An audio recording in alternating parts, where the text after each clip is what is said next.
So if you can keep fighting fucking 50-something-year-olds You don't think Tyson has a chance? and making a living at it, I think that Mike Tyson has a puncher's chance against anybody. Mike's 58 years old. You know what I mean? And Right. I hate doing this because Mike gets mad at me every time I do this, but Mike shouldn't be fighting. Dana White didn't hold back when sharing his thoughts on the rumored Mike Tyson vs. Jake Paul fight. And honestly, why would he?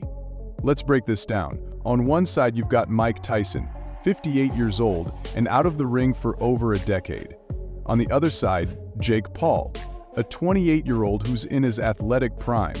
This matchup is, well, more than a little out there. If he was making the money he says he's making, Showtime Boxing wouldn't have gone out of business, and Showtime would have made sure they kept paying him. Right. But he's doing it. You know, what do I think of the Mike Tyson fight? Yes. Tyson's 58 years old. You know what I mean? Jake fought a guy who was his age and was also considered a boxer, and he lost. The UFC boss didn't hold back on Jake Paul either, calling out his well-known playbook. According to Dana White, this is just another one of Paul's classic moves, picking older, retired athletes to step into the ring with him and making it look like a legit competition. But let's be real, it's more of a spectacle than a real fight. White didn't stop at criticizing the fighters. He went straight for the heart of the act, labeling it a cash grab disguised as a legendary showdown. It's all smoke and mirrors, and Dana's not afraid to call it what it is. Under any circumstances, a fucking almost 60-year-old man shouldn't be fighting a 27-year-old guy under any circumstances, even if it's Mike Tyson. So it's ridiculous. Dana White didn't hold back his disbelief, and honestly, who can blame him? You've got a 58-year-old boxing legend facing off against a 28-year-old YouTuber turned boxer who treats opponent selection like he's shopping for easy wins. White's frustration wasn't just obvious, it practically leapt off the screen, hitting harder than any punch in this so-called fight. God, no. When this fight happens, Tyson will be 58 years. I'm worried about it. Under any circumstances, Forget for a moment that Mike Tyson is a fighting legend. This man is nearly 60, with decades of wear and tear on his body. Jake Paul's idea of leveling up his career shouldn't involve pulling icons out of retirement just to score a few Instagram-wealthy punches. Dana White didn't hold back, cranking up the heat on Jake's approach to picking opponents. He said what many have been thinking but might not have dared to say. Jake doesn't step into the ring with fighters who pose a real threat. Instead, he targets retired athletes, aging legends, or anyone well past their prime. And he was getting this like rap, like, oh, they're protecting their golden goose, whatever. And I remember, it's so funny. I remember the Jan fight. I was like, oh, they're done with him. They're gonna feed him to Jan. They don't think he's got it. Dana didn't sugarcoat it. He called Jake's antics exactly what they are: blatant clout chasing. Just look at the lineup: Tyron Woodley, Anderson Silva, and now Mike Tyson. It's starting to feel like physical list like a literal list of opponents and more like a retirement home roll call. Let's be real, this isn't about proving himself as a legitimate boxer. if you are the world champion, there's no questioning who the best is, because you've already run through, the baddest people in the world in your weight class. And now I understand why you get annoyed by media, because I remember when Sean was Sugar Sean was coming up, and he was getting that there was this narrative that like he was being protected. Dana wasn't done yet. He dropped another bombshell, calling out the whole Showtime boxing situation. And of course, he couldn't resist throwing a jab at Jake's loss to Tommy Fury. Talk about adding insult to injury. Tyson knocks out my biggest problem with the Jake Paul thing is, and how this plays out, is when he actually fought somebody who was a boxer, who had the same type of record he has, who is his age, Tommy, and who is his size, lost. Yeah. When Jake finally went toe-to-toe with someone his own age and skill level, he lost.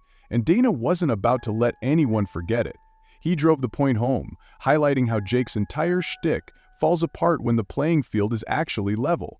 These guys, Jake needs Tyson and needs all these other people, because that everybody's going to tune in to hope that Mike Tyson knocks him out. Right. They're not tuning in because they think Jake Paul's a great fighter and they want to see him. Dana's perspective cut straight through the noise and got to the core of the issue. This fight wasn't about respecting the sport or giving fans a legitimate contest. It was a cash grab, plain and simple. Tyson brought the legacy, Jake brought the social media clout, and together they turned the ring into a stage for a spectacle that barely resembled boxing. And Dana? He wasn't about to let it slide, calling out every mismatched, money-grabbing, credibility-shredding aspect of it. After hearing his take, it's hard not to agree. Now, let's talk about fight night itself. The showdown between Jake Paul and Mike Tyson left fans with plenty of mixed feelings. The judges scored the fight 80-72, 79-73, and 79-73, all in Jake's favor. But don't let those numbers fool you into thinking it was a close contest, because it wasn't. Jake Paul landed a staggering 171 punches, while Tyson only managed 87. That's a massive gap, and those stats make it clear who controlled the fight from start to finish. I have love for Jake too. I don't Wait, know. I don't know when a Jake Paul's fight's happening. fights I really are all don't. the same. He fights older people that are smaller. It's all the same shit. And listen, the kid's doing his thing, but he lies about all this stuff. The real issue isn't just that Tyson got outboxed by someone younger and faster. It's that Tyson, pushing 60, was fighting an opponent not just decades younger, but someone notorious for cherry-picking easy matchups. Tyson landed fewer punches, his stamina was clearly fading, and his body wasn't built for this kind of fight anymore. Yet, to his credit, he didn't quit. He hung in there, and that's about the only positive takeaway. But the fallout? It's not a good look. Many are questioning whether this fight tarnished Tyson's legacy. And honestly, it's a fair question. Tyson is one of the most legendary figures in boxing, a name that carries unparalleled weight in the sport. His career deserved to end on his terms, not as part of a bizarre, money-driven spectacle. For fans who grew up watching him dominate the ring, seeing him in that state was hard to watch, and even harder to accept. When Mike gets forward, lands a beautiful jab that rocks Jake, and I think immediately that made Jake realize that he couldn't be reckless against him. But then as time went on, he realized that that threat was not as present as he might have thought. You want to remember the prime Mike Tyson? The one who struck fear into opponents with his devastating power, not the one struggling to keep up with a younger fighter. That's a tough pill to swallow, especially for longtime boxing fans who see this fight for what it really is, a cash grab. And honestly, it feels like a slap in the face to the history of the sport. If I brought up fucking Jake Paul, pretty much everybody in the room and the other room wants to see Jake Paul get knocked out. So you're hoping, you got the reason why you hope Tyson would pull this off, or Did you help set that up? Because I know you're close with Tyson. God no. And the reactions from the audience were all over the map. Some were entertained, others outraged, but almost everyone had an opinion. On one side, you've got people who tuned in for the drama. They wanted to see Jake Paul. And honestly, that's all it was for them. But then there's the other camp, the fans who were disgusted by what they saw. For them, this wasn't about drama. They wanted a real fight. What they got was far from it. To them, Tyson's involvement was a tragic fall from grace, and Jake Paul was just an opportunistic celebrity looking to boost his ego and bank account. Was it worth risking Tyson's health for the sake of this fight? Absolutely not. This wasn't about sportsmanship, skill, or legacy. It was about spectacle. And that's what makes it so disappointing. Rules are 8 2-minute rounds, not 3-minute rounds, 2-minute rounds, and 14-ounce gloves, not 10-ounce gloves. Normally pro fights are 10-ounce gloves, and no headgear, which is normal for, a pro fight. Here's my question. How do you call it a professional fight if the rules you're using are not professional rules? Mike Tyson's career deserves far more respect than to be reduced to a pawn in a circus act. Let's be honest, Jake Paul didn't even need to fight a legend to make a name for himself. He could have easily fought someone his own age, still active in the sport, and built his reputation that way. These guys, Jake needs Tyson and needs all these other people, because That you know, everybody's going to tune in to hope that Mike Tyson knocks him out. Right. They're not tuning in because they think Jake Paul's a great fighter and they want to see him. But no, Jake Paul took the easy route, picking on a man who was clearly past his prime and struggling with health issues. That's not bravery, that's exploitation. Tyson's name carries weight, and Paul knew that using Tyson in this fight would generate the kind of buzz and attention he couldn't get by facing a real competitor. Now let's talk about Dana White's long-standing feud with Jake Paul. White's been calling Paul a novelty act for years, and honestly, it's hard to disagree with him. I'm surprised that Jake Paul is doing this. He's on the way to like building a legitimate boxing career, regardless of what anyone else thinks. He's having real fights.